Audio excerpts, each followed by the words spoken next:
Hi, everybody. Kevin Danino here. Welcome to another great panel here at Fintech Talents North America. Today's panel will be talking about the future of work and are we heading back to the office? A topic likely we didn't think we'd be having maybe for a lot of us a year from now. So have a great panel here. I'd like to introduce everyone to, and I will flip it to Jennifer to introduce herself and get to know everyone here. So wonderful to be here. My name is Jennifer Lopez Cuchis. I'm the Senior Vice President of Real Estate Lending at ViStar Credit Union. I've been in the industry across all facets of mortgage for about 20 years now and about 15 years in leadership. Looking forward to having this conversation. Thanks, Jennifer. Australia. Hello, nice to be with you today. My name is Australia Hoover. I am the President and CEO at CDC Federal Credit Union. I've been with CDC Federal Credit Union since 1996. I've held a variety of positions inside the credit union, and this topic is one that I've spent a lot of time thinking about and love to share some thoughts with the panel today and with the audience, and hopefully learn some great things from the other panelists. Great. Tyler. Well, it's great to be here. Thank you so much for having me. My name is Tyler Lessard. I am the VP Marketing and Chief Video Strategist here at Vidyard. We are a video technology company that works with organizations across wide ranges of industries, but particularly in financial services. So excited to share some of the things we're seeing both in our own business as well as across the market in the FinServ space. Great. And last but not least, so I'm Kevin Danino. I'm president of KCD-PR. We are a communications agency that services the banking and financial services sector. And so, again, really excited about this topic and panel. And so let's get started. Here we are, March 2021. Looking back, a year prior, I think everybody was sort of put on notice, and things quickly began to shut down, if you will. And so Australia, I know in chatting with you, you really have a unique situation at the CDC Credit Union. And I think it'd be great to learn a little bit more about, what the CDC has done at the credit union in terms of preparing for a return to office and sort of looking back what happened as well. Yes, Kevin, what a year it's been. Is an understatement. We are a bit unique, and so we are a federally chartered credit union that serves primarily Centers for Disease Control employees and contractors. And so our situation was extremely unique in that we have a fairly small branch footprint, and none of our branches have a drive-through. And so we have never closed our offices during the entire pandemic. So we have remained open, serving our members. I did adjust our operating hours, so we are still operating under a slightly reduced number of hours each day. However, we're in serving members every single day. I'm proud of the response that we've gotten from our membership, that we're able to stay open and serve them in person. I'm also proud of the fact that we've not experienced any major health catastrophes from our staff or others who had to come into the building. But I realized that our situation was extremely unique, and that I made a decision pretty early on that, as essential service providers, we're in the business of serving our membership. And if there was no other way to deliver service to them without keeping our doors open, then that was the decision that I was going to stick with. Our board of directors supported that decision, and we've been very fortunate to have made it to this point. It didn't happen without a lot of hard work. A lot of care was taken to follow the instruction of the health professionals. Clearly, with our membership being CDC, it may appear as if we had some inside knowledge, but we really relied on the same information that they made available to the public.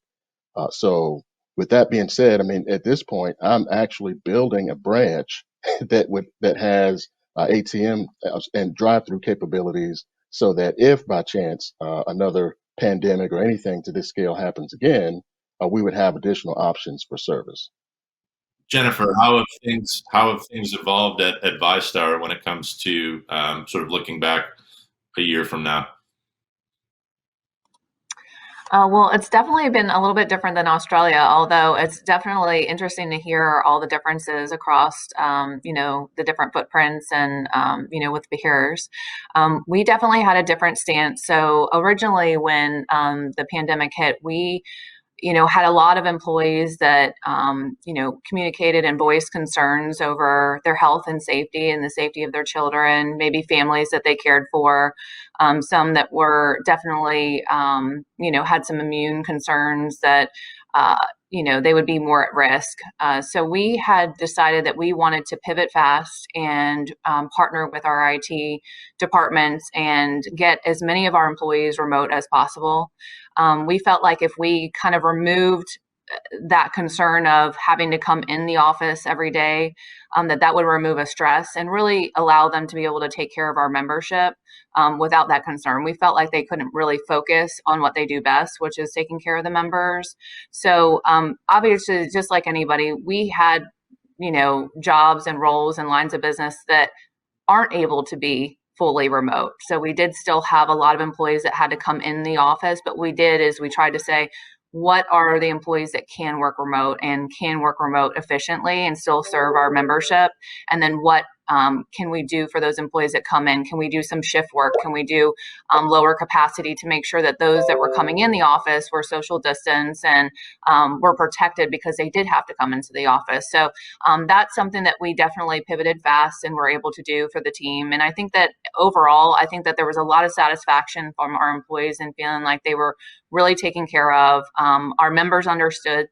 We also did a lot of drive-through and services and things like that with our branch locations, and that really helped to kind of keep down the concern. We definitely have already pretty much opened back up. We do still watch. We have some branches that we're communicating daily on which ones have to go to drive-through only if there's maybe a scare there of somewhere that needs to get tested. And then as well as our offices, we're really right now, we've kind of pushed to August of still being a hybrid of remote and in office. And then we're kind of reassessing from there. Great. Tyler, being in the video business, different situation?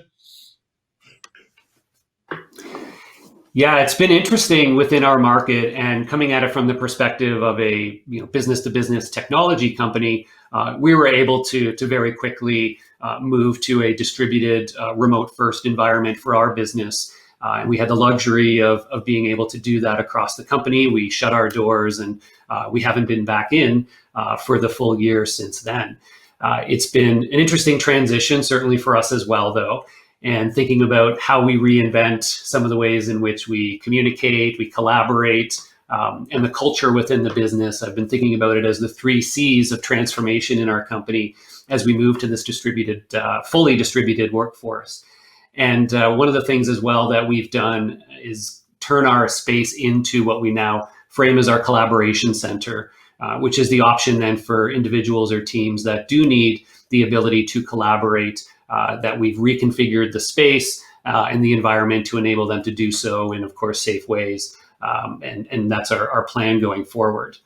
Now, in the broader market that we're seeing, I mentioned I work with a lot of different financial services organizations. And I think as you've heard here as well, there is quite a mix in terms of what how they've been approaching it over the last year. Many of them have moved to these hybrid models in which there are certainly essential workforce in the offices that are supporting day-to-day business, but many folks are now either working remote, or when they are interfacing with customers, they have a preferred model to now be doing that again in a remote context. And so it's been an interesting shift for many of those folks now embracing things like video to be able to collaborate both internally and externally with their clients and customers, and looking for new ways beyond that to ensure that they can stay productive and also meet their customers where they want to be met. Because more and more, and we get the sense that even when we move back to a more normal state as the months ahead, that many people will continue to want to work remote, but also many clients will also prefer to be in this new mode of being able to interact remotely and not always having to go into a physical location to meet with advisors.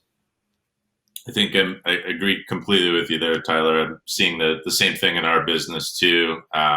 We've moved to more of a hybrid model. That said, the skill set and sort of field that we're in definitely lends itself to remote working. And so, actually seeing various banks, credit unions, financial institutions, and how they operate, and just like on this panel, I think it's absolutely fascinating. And to that end, clearly there's going to be a lot of challenges for companies to return to work in a safe manner. And so I thought it would be helpful, Australia, just knowing that nothing really has changed in terms of in that office environment.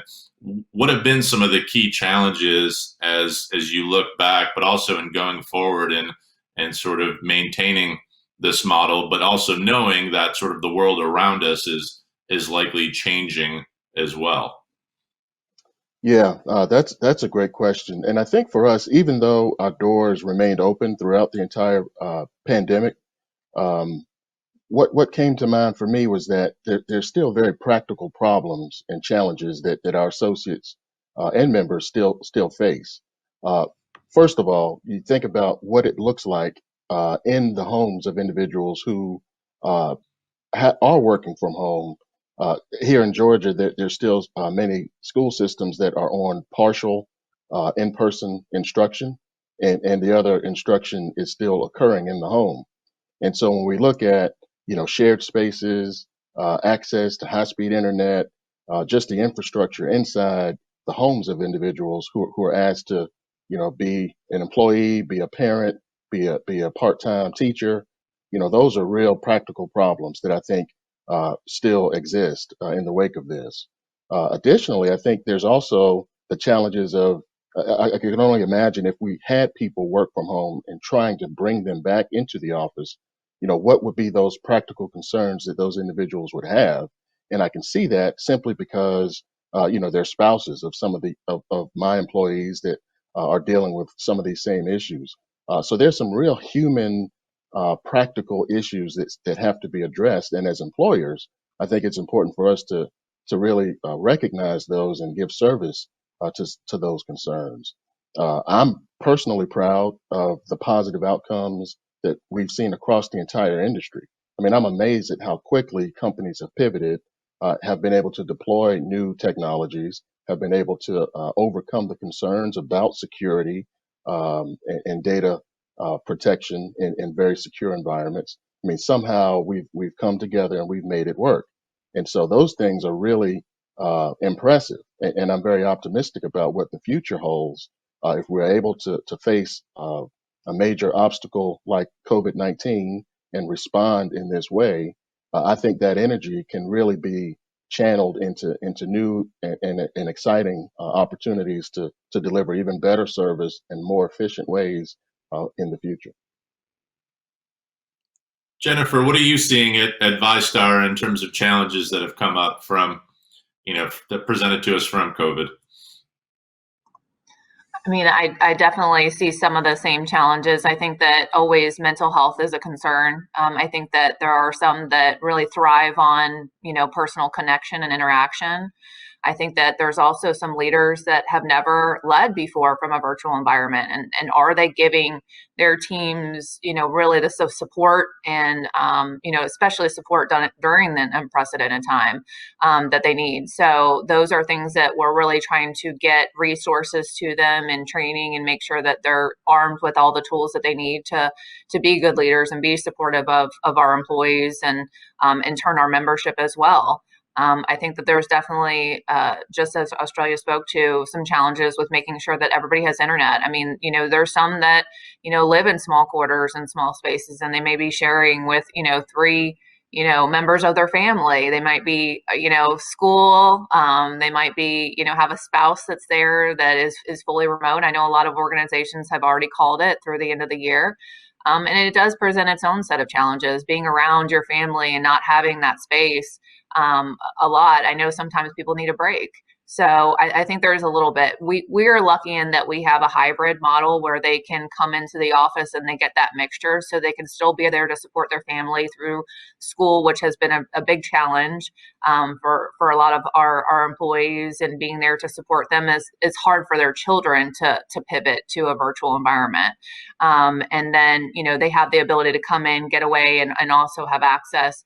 More and more we're seeing that our membership is thriving with the advantages of using their home computer or mobile device. So this is a really big opportunity for credit unions and banks and those in the industry to really create innovations so that they can do their business however they like, from the comfort of their home or whether it be in person. So I think this has definitely pushed the boundaries for us and allowed us to really think forward for our employees and to work from home, and also for our membership. Appreciate that. And Tyler, I know you mentioned, kind of collaborating a lot more online, et cetera. What do you envision as some of the challenges coming up in the world of video going forward?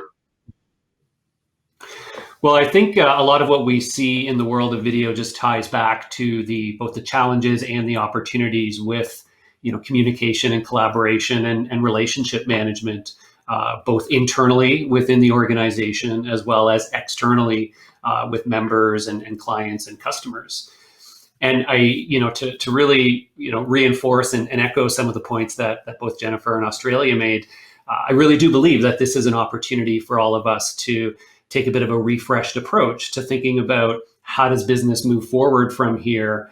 And it's not just about how do we react to these in a temporary fashion, but how do we truly adapt our business models to align with both this expectation or this need for greater inclusivity and support and remote working with our employees, but also changing preferences of our customers and of our clients.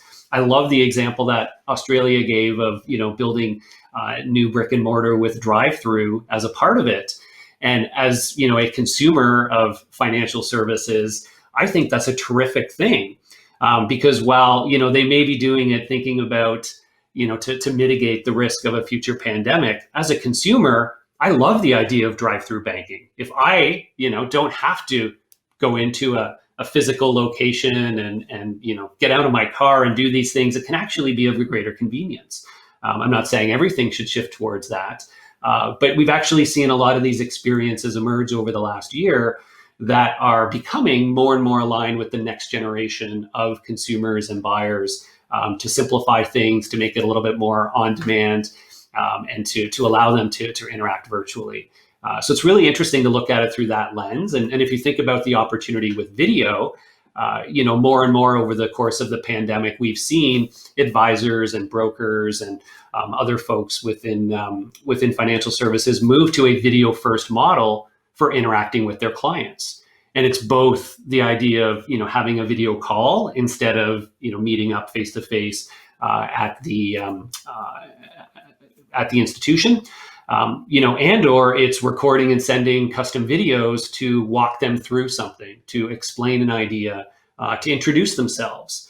And so there are all these new opportunities for how we can enable that environment and say whether the financial employee is at home or in the office, whether the prospective client or the customer is at home or in the office, we can engage with them, right? We can connect with them in a number of different ways. And video in various forms is allowing us to do that. And I think that flexibility going forward is going to be of the utmost importance for businesses. Yeah, technology definitely stepped up. I feel like, and its utilization definitely varied across the spectrum. But it's that I think that aspect's been very nice to see, just in terms of sort of the impact of tech going forward. So I want to come back to Jennifer. You mentioned in terms of kind of a go back to work date of August, and I know in just talking to clients as well, the kind of late summer, that window seems to be kind of a good starting point as well. would love to learn, Jennifer, in terms of, kind of late summer, August starting point, what plans are in place, and sort of how will you sort of see that transition through when it comes to be sort of that official return to work moment? What does that new workforce and workplace look like?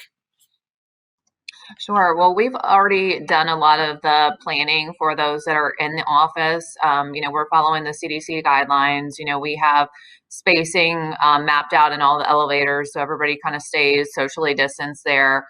We have hand sanitizer, everywhere around the elevators, at every printer. We're socially distanced amongst the cubes so that there's distancing there. We have mask requirements when anybody is up away from their desk.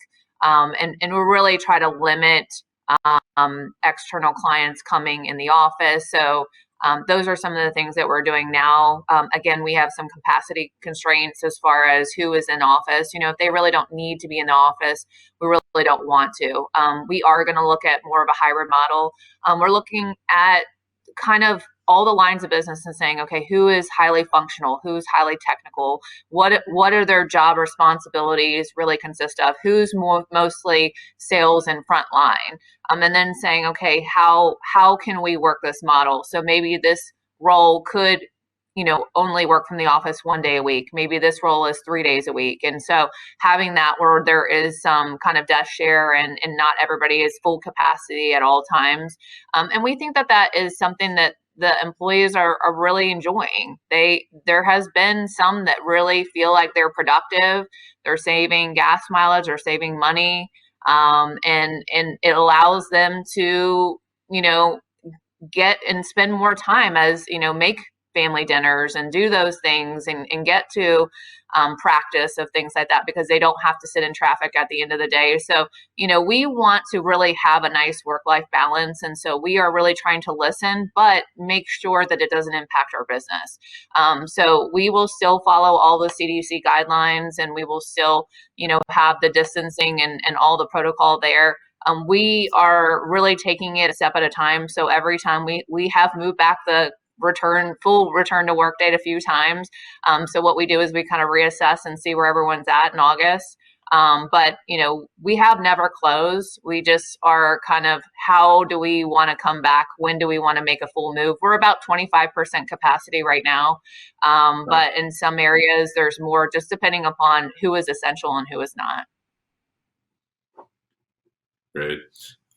Australia, knowing that you've been in the office since day one. That said, a year's gone by. Clearly, you've seen some of the challenges from a planning standpoint. Any adjustments that you envision, sort of not only for the current workforce but future workforce as well? Sure. Obviously, those of us who work in financial services and other industries have had disaster recovery and business continuity plans. But there were no desktop exercises that could have prepared us for what COVID-19 brought. And so, I think for us, what I've determined is that although, our doors remained open and we had employees come into the building, I found it was important that I do test our capabilities to work remotely. And so I know that the capacity for us to do that exists. And many of our back office jobs, those in accounting and operations and other administrative type positions, were very efficient in their ability to work remotely. However, the places where, kind of our member touch, the member service, the lending area, for example, that's where, the in-person really just makes a much bigger difference. And we were not nearly as efficient in delivering what I would consider exemplary service in a remote capacity. And so the adjustments that I'm seeking to make here at CDC Federal Credit Union is to enhance the capabilities of our service delivery in a remote capacity. And so, there obviously are technology solutions that can help with that. But there are also some pretty good outsourced relationships that companies have spent a lot of time really developing the capacity to serve in a remote capacity that I think makes a lot of sense for us. I'm looking at some contact center backup solutions, just to add some resiliency there in an area that I thought we were pretty weak, to be quite honest.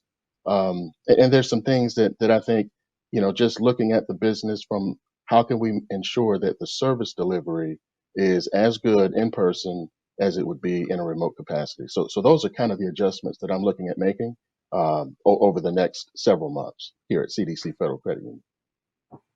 And if you had to put a number to it, Australia, just in terms of sort of percentage of workforce that could potentially be remote only going forward, what would that figure be? Well, Kevin, this may sound high, but I could see it being 50% of my workforce could be remote Yeah. going forward, or Yeah. higher, but at least 50%. I'd like to ask the rest of the panel that and just go in order. So Jennifer, sort of same question, kind of, what percentage do you envision the credit union having a remote workforce? It's tough to say. One of the things that we did look at is, some of the innovations as Australia spoke to. So we have some things in flight that we're working towards, which would allow some of our other areas to be in an opportunity to go into a remote environment. I think we'll never be 100%. I would say that, we are going to be closer to that 50%. 60%, depending upon, obviously, performance is a key too. There are sometimes that, a line of business can be fully remote, but are they fully productive?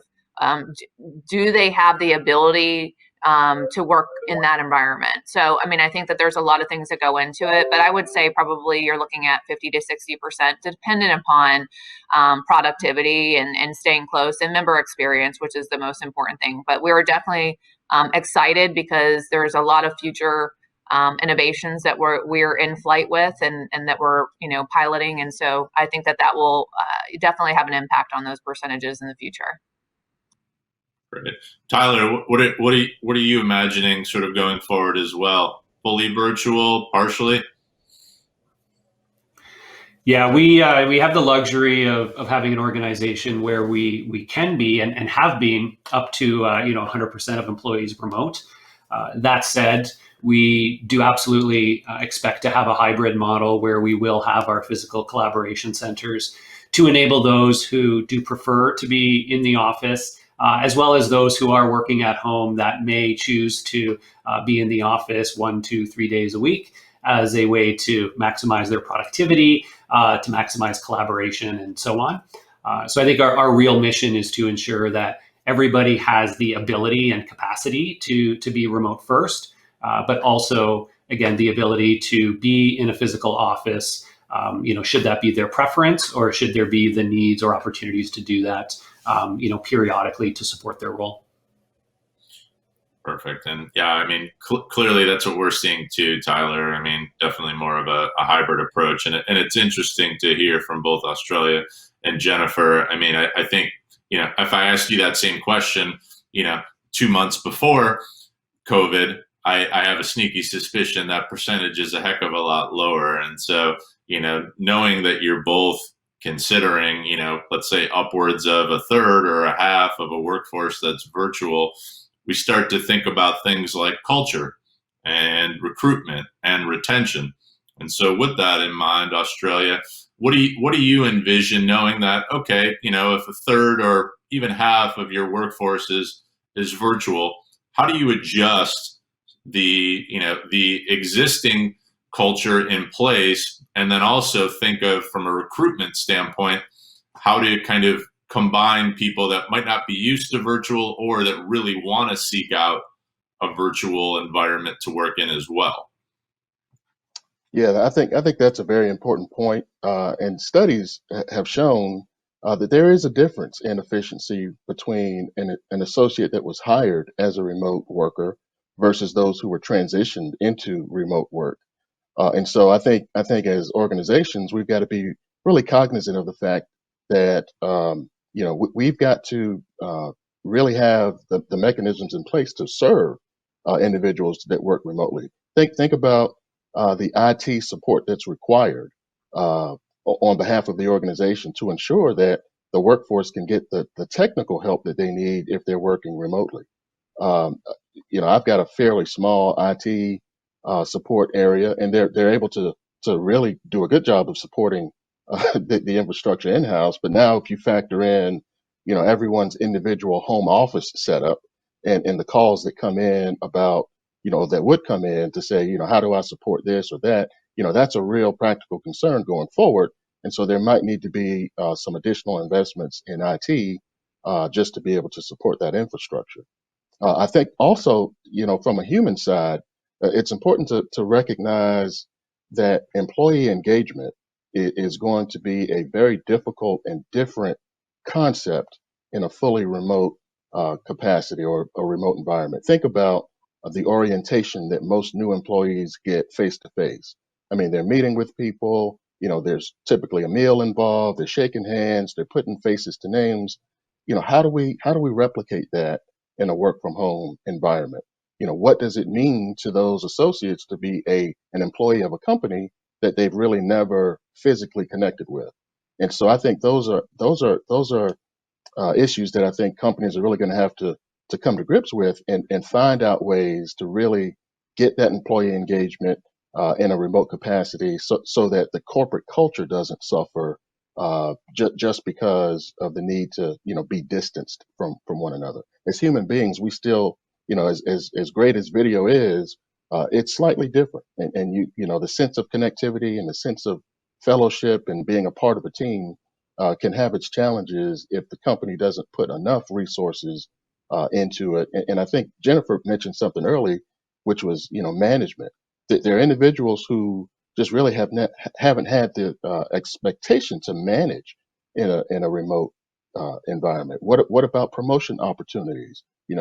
If someone is coming into the office every day and happens to be in the same space as their supervisor or manager, are they given preference when it comes to promotional opportunities? So we have to ensure that there's equity across the organization, and these are real practical things that impact IT and human resources and leadership inside organizations. So there are really some uphill battles for us to sort out as we move forward. So many good points there. I mean, I think employee engagement, you definitely nailed it on that front. And then just in terms of retention and knowing that we're in this gig economy where loyalty really is hard to pull off if you have a workforce who hasn't met in person a large majority of team members, et cetera. And so, Jennifer, and looking at ViStar and sort of the model, if you will, going forward, sort of similar question, what do you envision as sort of a go forward strategy, and any adjustments on corporate culture or planning on that front as well? Definitely. I think there has to be different expectations set when you have employees in leadership at times working from, a remote environment, a virtual environment, even small things like when you're having meetings and things like that, for everybody to be up on videos, just so you're getting those, those cues from their faces. You're seeing, some of that to say, hey, maybe you don't look like you're having a good day. I need to follow up with that employee. So I mean, I think that there's things that we have to do from a leadership development standpoint. I think there's things that we have to do from an expectation standpoint from employees. Little things like the videos when they're up, having that, them being up on Skype and Messenger so that we can see, are they accessible? Because that's important too. I mean, is the call center trying to get a hold of them? Is there a business partner that's trying to get a hold of them? Making sure that there's some access to those employees. That's why I think I like the hybrid approach, which is kind of the take that we're going with, and that's so that we still have that morale. We can still see our employees. We can still engage with them. We can still get those that interaction, which I think is very important. While I do think we could get to a point where a lot of our employees are able to be remote in case of, an an emergency situation, we still do want them to come in, even if it's one time a week, and to have that interaction, because I think it's so important to culture and to, again, just overall team morale and relationship building, because a lot of what we do in lending is relationships with our business partners, relationships with our members. And so there are still some that aren't going to want to do things virtually, whether it be that they are concerned with the security or they just like to do things in person. So I think that that's why we want to go with the hybrid approach, because we do want to have that work-life balance, but we want to make sure that our employees are getting what they need, and so is our membership. Great. And in looking at flexibility, and Tyler, as as an organization that works with a lot of banks, credit unions, financial firms, et cetera, there has been a track record of being slow to adjust, right? When it comes to trends. And I'm curious just to hear your take on, how you think banks and credit unions can adjust to this shifting model, if you will, that folks like you and I are likely used to, but it can be challenging. So would love your take on that as well.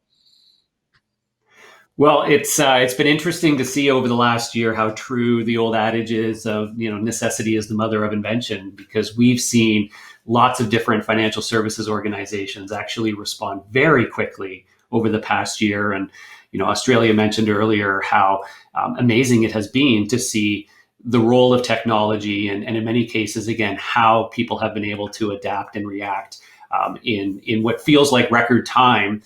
We all, enjoy those memes that talk about how, there's been 10 years of digital transformation crammed into 10 months after the pandemic hit. And I think that really is true. So I've been inspired to see this pace of change and to, organizations across all industries, including financial services, really think through how to respond and adapt to this new environment.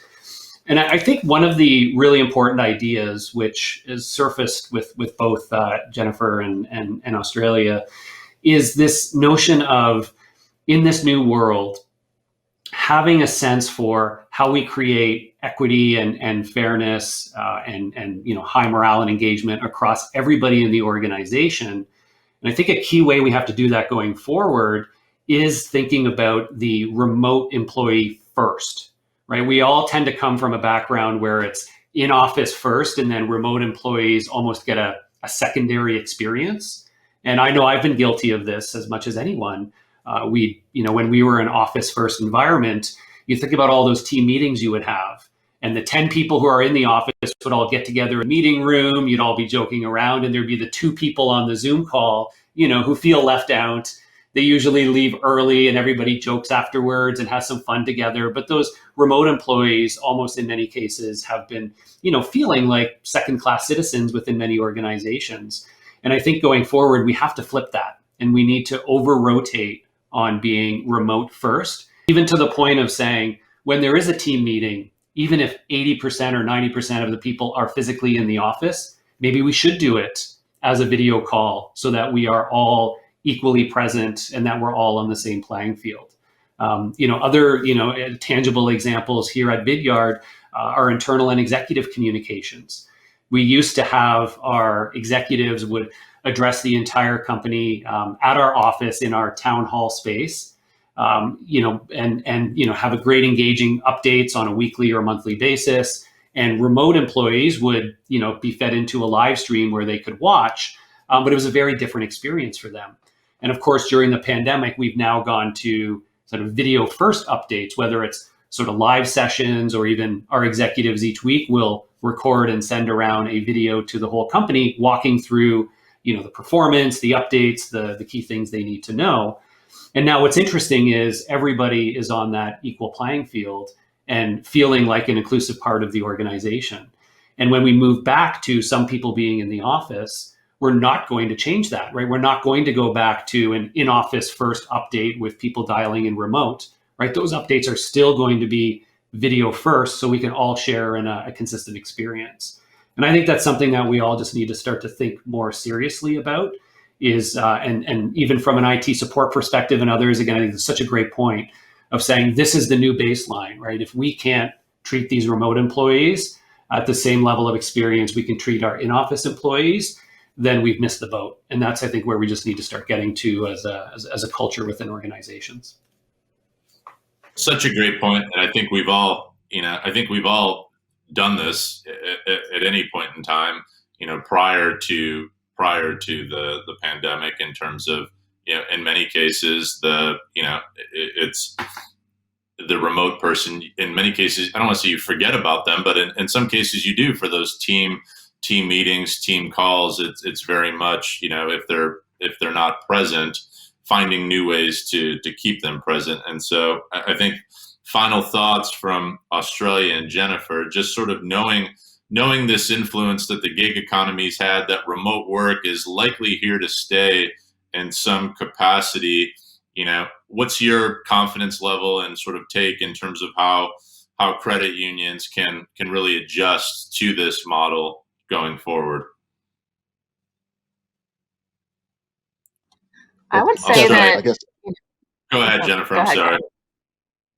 That's okay.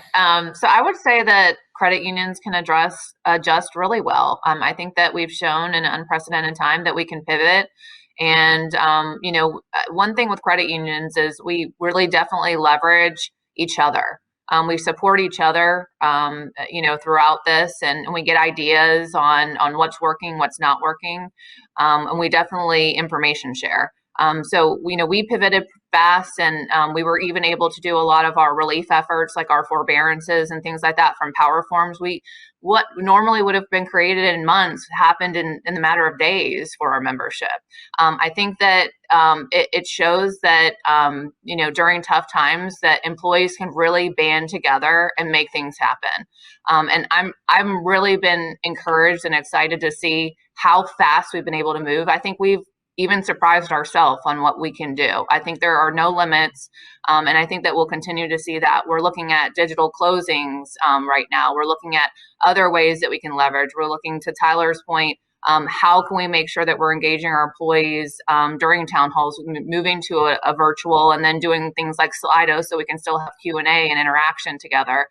So I'm excited about where we're going, and I think that absolutely we can pivot, and we've shown that. And I think that, it's actually, I think that there's a lot more to come in the future. So I'm really excited. Love it. Australia. Yeah, I think this is a very important point. And while I'm extremely optimistic, and for many years as a leader inside of a credit union, I've wanted to sort of encourage an entrepreneurial spirit from those inside the organization. I mean, I wanted a sense of ownership, and how do I create that inside of the credit union? I think what this situation has caused us to do is to really accelerate the thinking behind individuals that are really working for themselves. And I think this is redefining what efficiency means, what resource allocation actually means. When a worker that works for your credit union or bank or organization is remote, there's not that overzealous micromanager standing over their shoulder 8+ hours a day trying to account for their time. Uh, these individuals are now focused on the output that they create, and that's the value that the organization has to place on an employee going forward. I think we've been forced to look at it that way, and I think that's a good thing. I mean, I think that the sense of ownership could really be kind of flipped on its head and create tremendous opportunities to get that engagement that might be missed from not being in the office, but you get it in another way. But the organization has to really foster that. And I think the gig economy created sort of the platform that we can follow to say, there's some opportunities for us to manage in new ways, create value in new ways, and reward and compensate associates in new ways. And so these are things that I think will emerge from this. It's going to take years for sort of companies to catch up, I think, but that's what I'm most optimistic about, and that sense of ownership, and that sense of, hey, if I'm a producer and I can get, the level of output done in 2 hours and not 8 hours, but I only get paid for 2 hours of work. I mean, so there's some real issues that need to be dealt with. But I'm optimistic, and I think from what I've seen as far as responding to this situation, I think the human resources and the rest of the organizations will also catch up, and the cultures will evolve, and I'm really, really excited about what the next 3, 4, 5 years looks like. Yeah, I appreciate that, and it's definitely a fascinating topic, and so many variables into it. It would almost be great a year from now to sort of revisit this topic just to see, the progress everyone's made, et cetera. Well, I know, clearly we could talk about this for hours, but it definitely wraps up our panel today. Please do stay with us and look at the industry stage for more great content. And don't forget, put any questions or comments into the chat box as well. And to the panel, to Tyler, Australia, Jennifer, great to chat with you all, and best of luck to everyone going forward. Thank you so much. Take care, everybody.